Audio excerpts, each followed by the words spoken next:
नमस्कार मित्रों, मेरा नाम गोपाल साल्वी है। मैं राजकीय महाविद्यालय प्रतापगढ़ में समाजशास्त्र विषय में सहायक आचार्य हूँ। समाजशास्त्र की अनेक महत्वपूर्ण अवधारणाओं पर हमने चर्चा की है।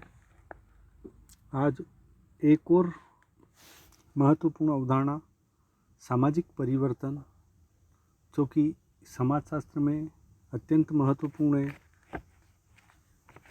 और यूँ कहे कि समाजशास्त्र में तो एक पेपर ही सामाजिक परिवर्तन से संबंधित है, जो एमए के विद्यार्थियों भी इसका अध्ययन करते हैं।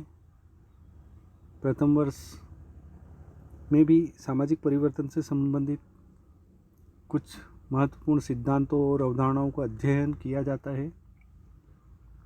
आज हम सामाजिक परिवर्तन की अवधारणा पर चर्चा करने से पहले हम परिवर्तन क्या है इसके ऊपर चर्चा करना चाहेंगे।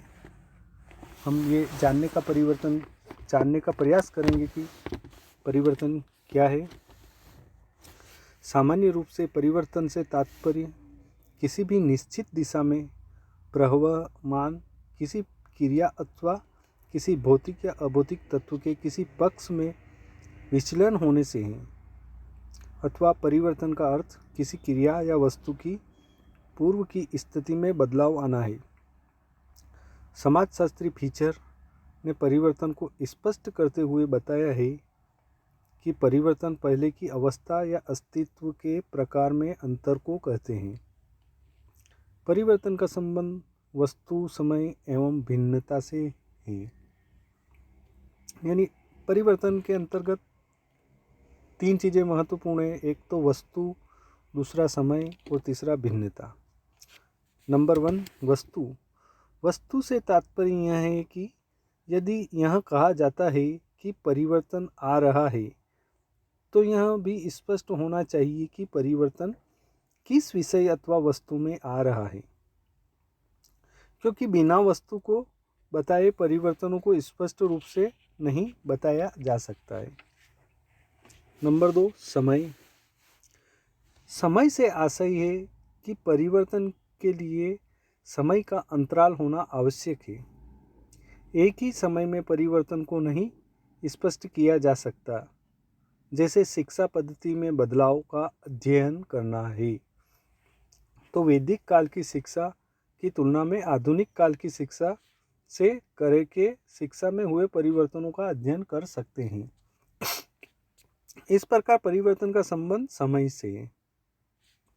नंबर 3,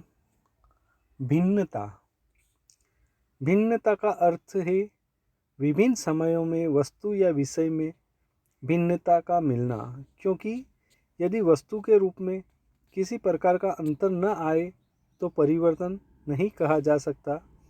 परिवर्तन तो वस्तु के रूप, रंग, आकार, संरचना आदि में पूर्ण रूप से भिन्नता आ जाने पर माना जाता है।